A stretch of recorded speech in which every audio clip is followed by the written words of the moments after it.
A wild boar. This is how the Pope in 1520 described Martin Luther. Luther was a German monk who questioned the Church's practice of selling forgiveness. Hi, I'm Rick Steves, and today we're travel partners. The goal of our trip? To get to know Martin Luther and to see how one monk sparked the Reformation, which created the Protestant movement and eventually the Lutheran Church.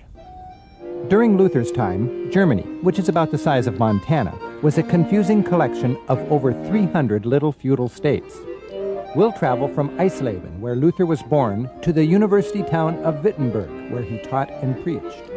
After a pilgrimage south to the Vatican in Rome, we'll follow the tumultuous events of the Reformation at Worms, Erfurt, Eisenach, Marburg, and Augsburg. When Martin Luther was born, nearly all of Western Europe looked to Rome as the head of the Church. When Luther died in 1546, Europe was divided between Roman Christians and protesting or Protestant Christians. Luther was born in medieval Europe, but grew up in a time of great change. Imagine life in the Middle Ages. 90% of the people were poor, illiterate peasants, pawns ruled by kings, nobles, and bishops.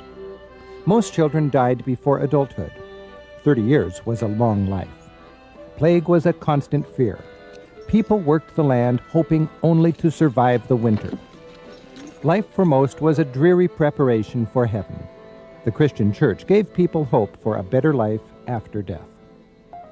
But by Luther's time, the medieval church, administered from distant Rome, was losing touch with people's needs. The Bible and church services were in Latin, a dead language spoken only by Europe's elite. Corrupt popes and bishops, living in luxury while others struggled, were tarnishing the church's reputation. And worst of all, the church hierarchy had become entangled with politics. Popes waged war. Bishops were princes.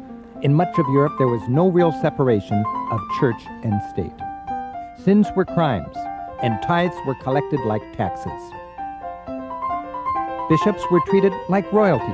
When one entered the room, you knelt and kissed his ring. Throughout Western Europe, the only acceptable way to be Christian was as part of the Roman Catholic Church, and that church had begun paying its bills by selling forgiveness. In one turbulent generation, the Reformation changed all of that, and Martin Luther, known as the father of Protestantism, is counted right up there with Gutenberg and Newton as one of the most influential people of the past millennium.